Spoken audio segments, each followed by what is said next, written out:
We'll check it. Okay, it's from Popverse, and there's this dude named Graham or Graham.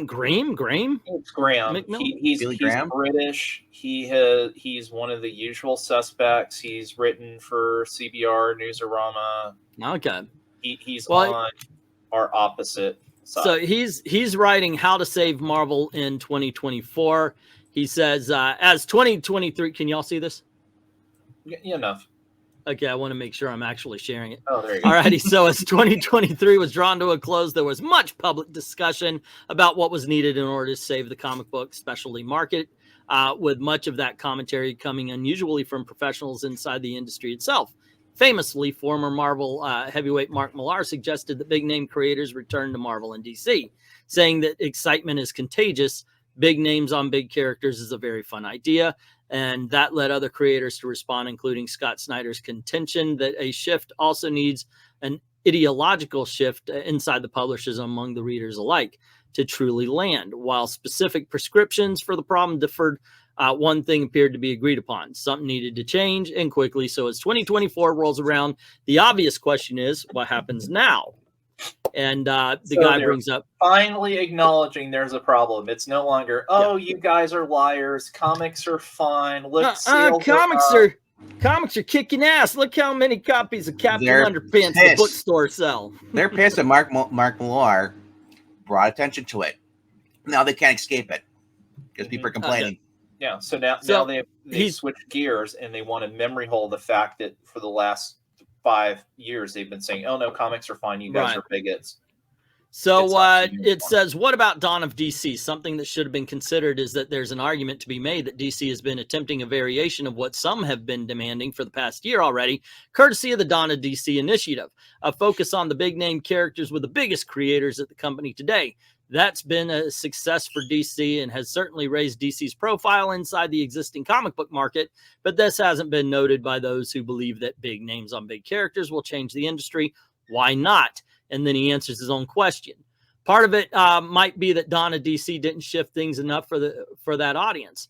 They wanted something with the impact to, say, the New 52 relaunch that reestablished DC as the biggest publisher in the business, at least temporarily, and possibly another might be the big names that are part of the Dawn of DC initiative aren't who those demanding this kind of thing think of as big.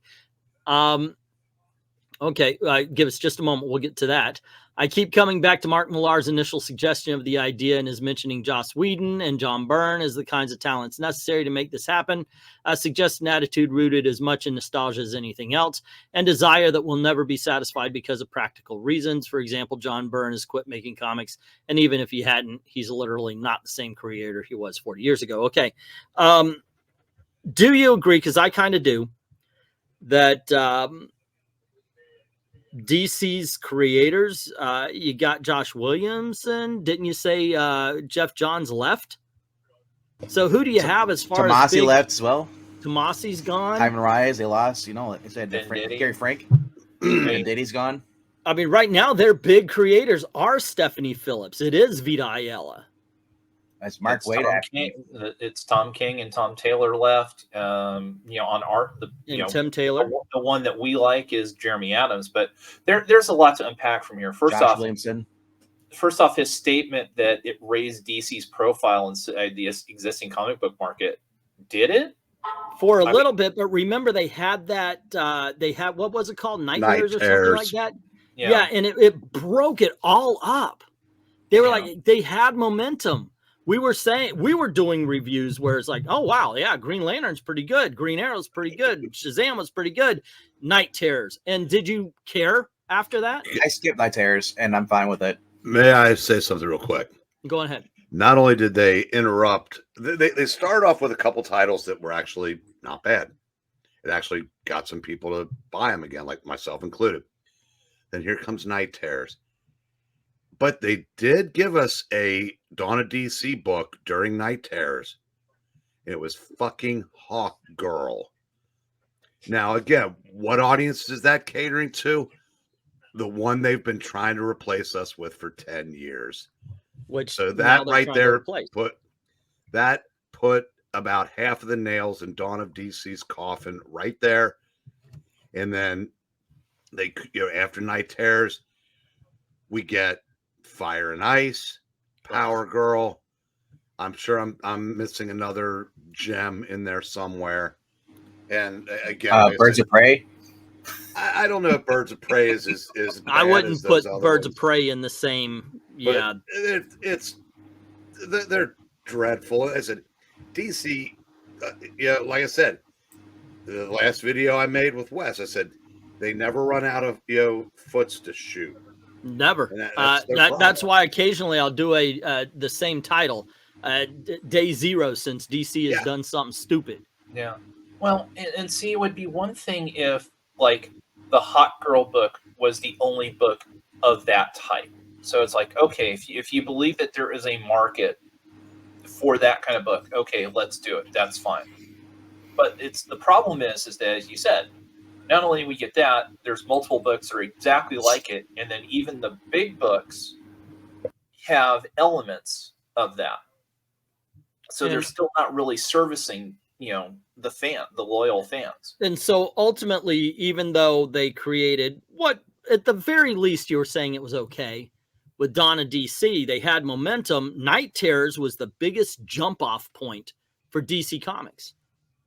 Why would you go back if you weren't interested in Night Terrors? You thought, oh wow, you guys are just interrupting these good comics. Why would you go back when you do see Power Girl, when you do see Hawk Girl, when you do see the fucking worst thing to be put out there in what is the equivalent? What is the last equivalent of Fire and Ice? What's the worst fucking book that could even stand up to Fire and Ice as far as being that fucking horrible? I'm not even going to put Female Furies up there. Oh, I was going to say currently Green Lantern. But no, the Tim Sheridan one. Even that's better than Fire and Ice. I mean, Hawk Girl was pretty bad. It goes Green Lantern and way, way, way, way down. Green Lantern is in the shit. It's like Fire and Ice is somewhere producing it. It's but you're right. Hawk Girl was pretty freaking bad too. But god dang, I can't think of anything as bad as Fire and Ice. Were Fire and Ice a couple by the end of the series? I have no idea. Haven't read it yet. You want something that's Cleveland Fire and Ice? Megan Fitzmartin's Young Justice. Yeah, that was bad. Yes. Maybe. All right, so he moves forward here. Nostalgia versus new voices. My attention turns to something that Grant Morrison wrote in a recent newsletter. Another veteran of the old days. As how they'd fix the industry, Morrison argued it's for a younger generation of creators to fix what seems to be broken to them, adding comics like pop music relish on fresh voices to sing the old standards. Catch up. Maybe that's rely. Yeah, okay. To sing the old standards in a way that resonates with a new audience. That might be the answer to re-energizing Marvel and DC in terms of sales, if not the vocal minority of those wishing Joss Whedon would come back to comics. The idea of finding new voices that resonate with readers in such a way as to build a new audience that will ideally grow to sample other comics and become voracious readers across the board. I don't disagree 100%. The problem is who they think their audience is going to be. I remember having this conversation with, it was Tom Brevoort. I had this conversation with him, and he kept spouting off those same things. Well, the female audience is a growing audience. There's 63% of the, hold on. No, they're reading. They're not the audience you think they are. They're reading manga. They're not reading your comic books. And if you read manga, they're not sitting around having tea. They're dynamic and they're exciting, the books that become really popular. But that's not what they're doing with American comics. With American comics, I remember reading one Champions issue where literally they were just sitting around talking, having coffee. They left their apartment for one page to beat the shit out of some Sentinels or something and came back and finished having coffee.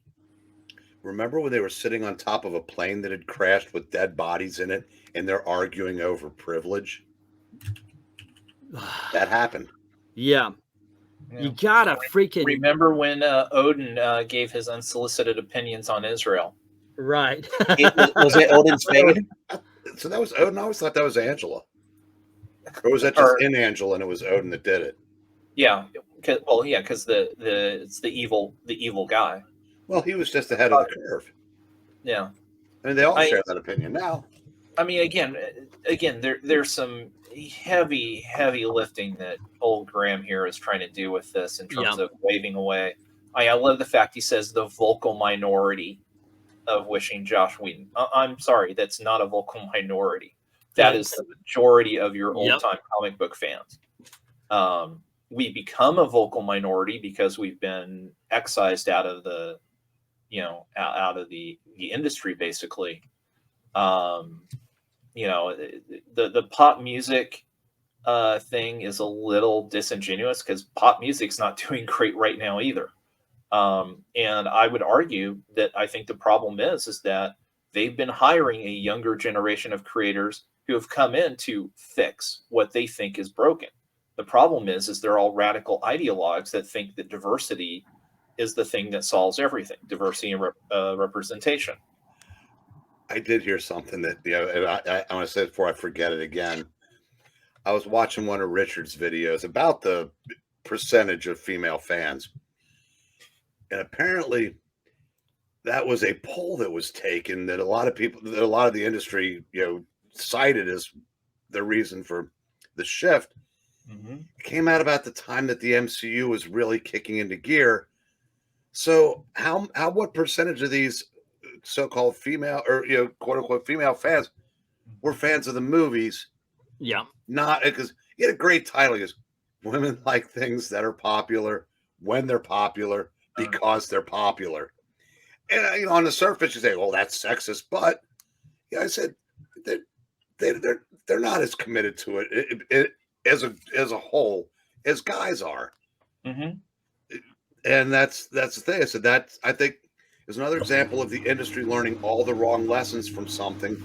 So they shifted it. So I said, wait, the way he phrased it was, well, we've been ignoring half of our audience. If we start catering to them, we'll double it.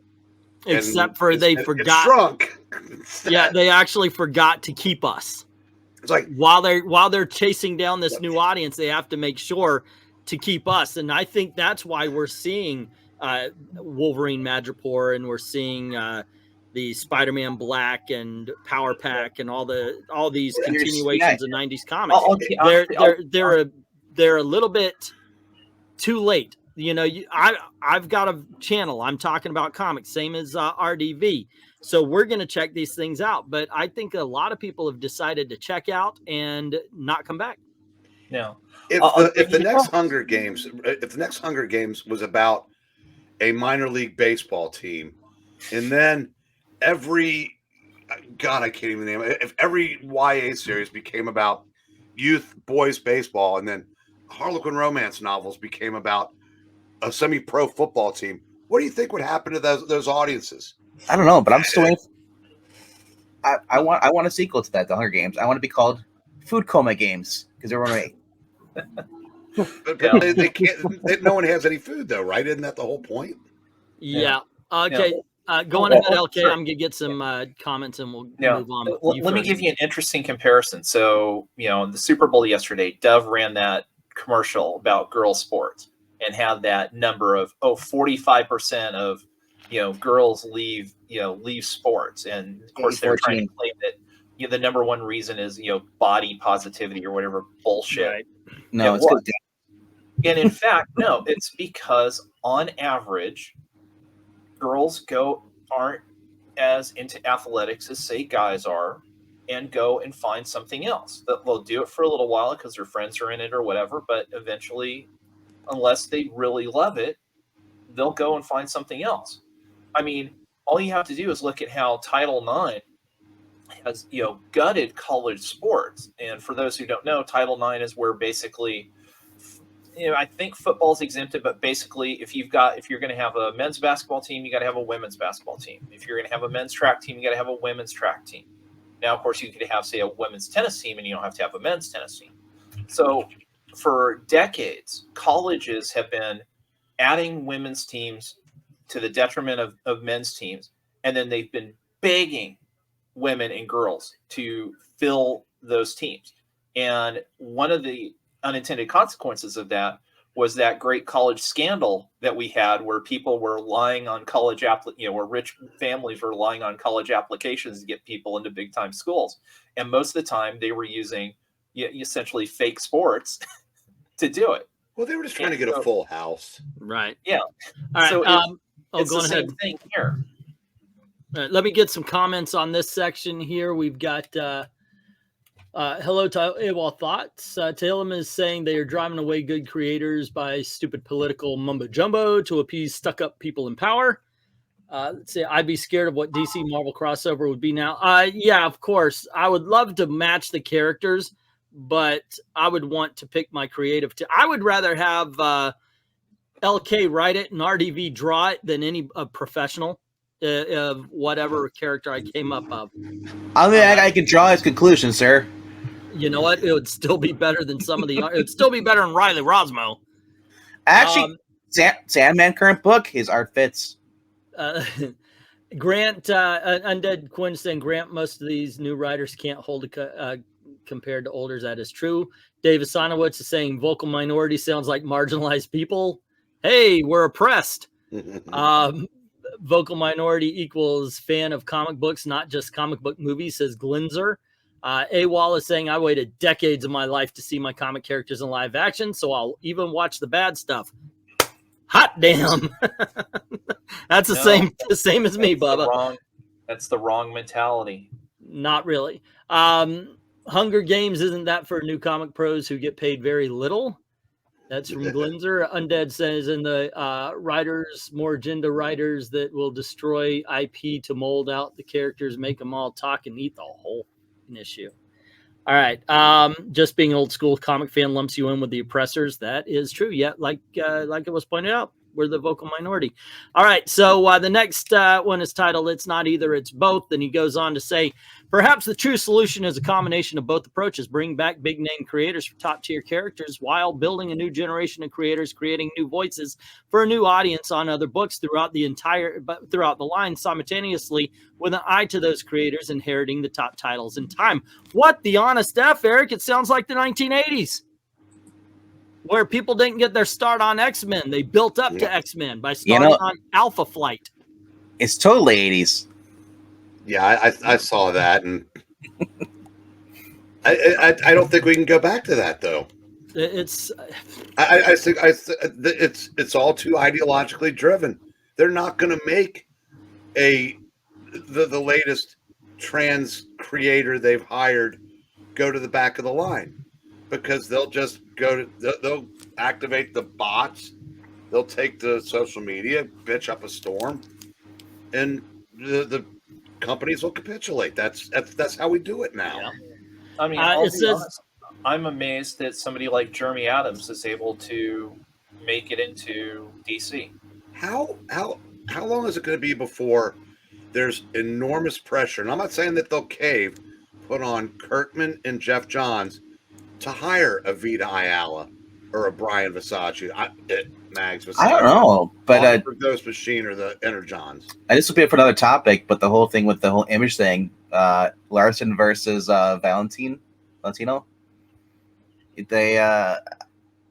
You guys go check that out. Go check out that. Who gives a shit? Who fixed it 20 years ago? Let me continue here. Leaving space for the next generation of creators to come in as newer voices and so on. It's a simple theory and one that should be workable in practice. But in order for it to truly succeed, a bigger change needs to occur than any publishing or editorial initiative. Comic book readers need to become more open to something other than their own needs and desires when it comes to their favorite characters.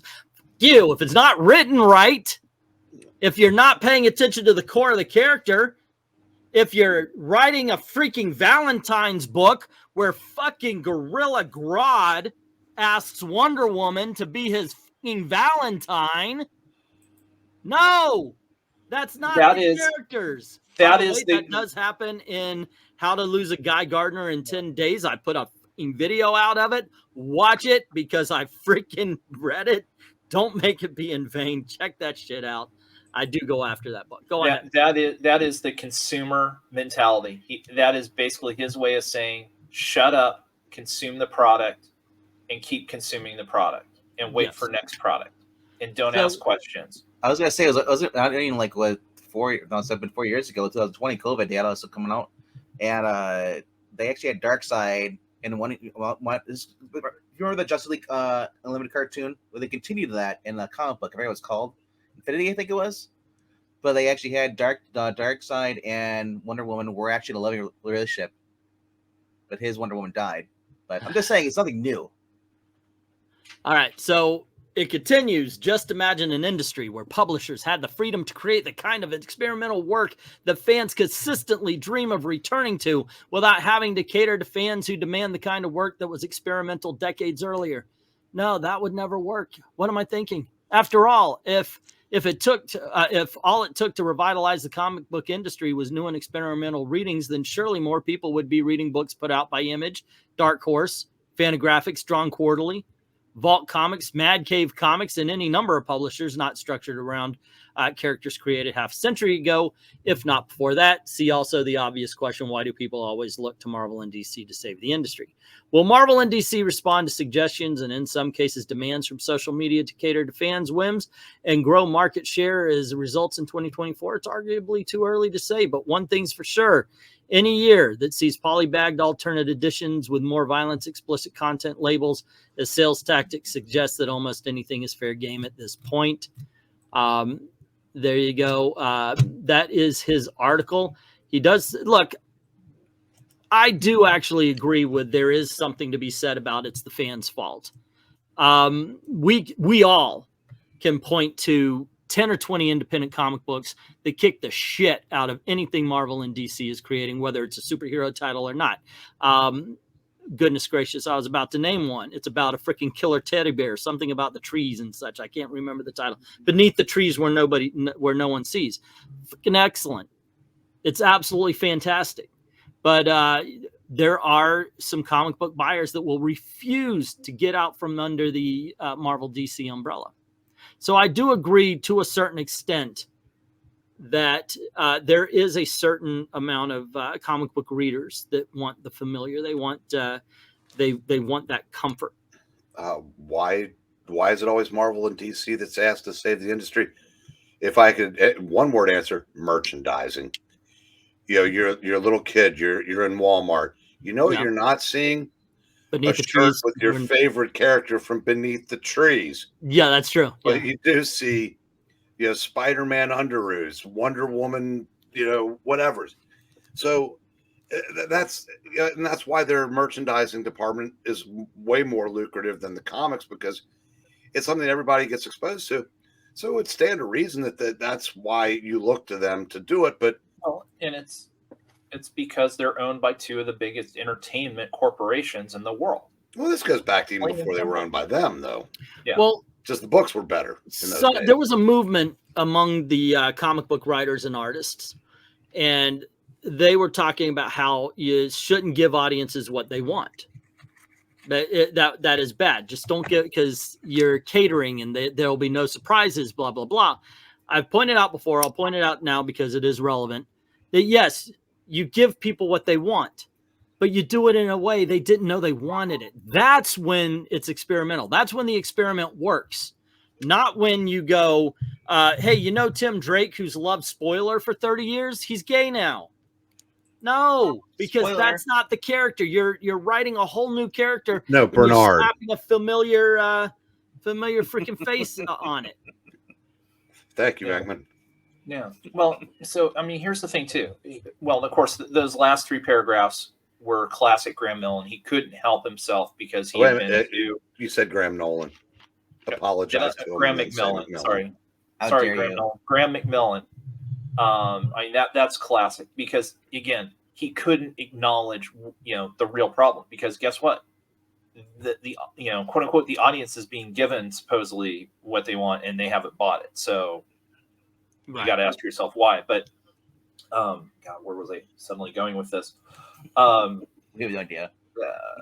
Shoot, go ahead. After that, I lost my train of thought. Hey, Dominic, you've been here for a bit. You want to join the conversation? Let's see. Maranya says, if all comic book companies actually promoted their quality titles and not the latest census checkbox qualifying nonsense, then people would read them. Look, I've said for a long time, and especially now, it's too freaking late. The comic book movies are cratering. If there's not an improvement in quality, hopefully the gun thing will work out. But all that time, and not once. No, wait. Actually, I think once they did, it was with the New Age of Heroes that they put commercials before the movies. You know, we're looking at Ford freaking pickup trucks. We're watching Coke commercials. We're looking at little trivia things. Hey, what character has a whip and a hat? How about, hey, here is a comic book story that's coming up starring the character that you are about to watch. Go to your local comic shop and pick it up. They never said that except for New Age of Heroes. Actually, no, they did do.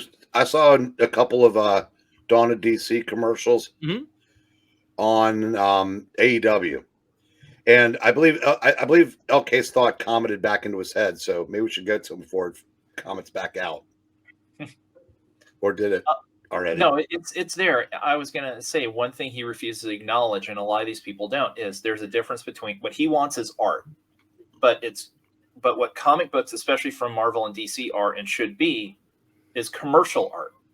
Because commercial art is what is supposed to appeal to a wider audience. And even the experimental stuff, and you know this as well as anybody, Eric, is that, you know, even he's talking about the experimental stuff in the 70s, 80s. The thing is, you still had the core books that followed the core history. You know, Spider-Man wasn't going off doing some far-fetched thing that was completely out of character. Superman wasn't doing that. But then you had, you know, Jack Kirby doing his Fourth World stuff, you know, as an experiment. You had Steve Ditko doing The Question, which was, you know, experimental for the time. That's how you do it. The problem now is you're allowing all of these hack writers to do their art in these main core books that are supposed to be the ones driving sales. And that is what has turned people away. Well, the biggest problem there is today's writers don't have any life experience, because they grew up online, whereas the people that were writing when E and I started were, you know, some of them were, a lot of them were veterans, and a lot of them had been, or they'd gone out and lived the Jack Kerouac life at some point. They had life experiences, and they did research. And you know, research died when Wikipedia was created, because that's all most people use now.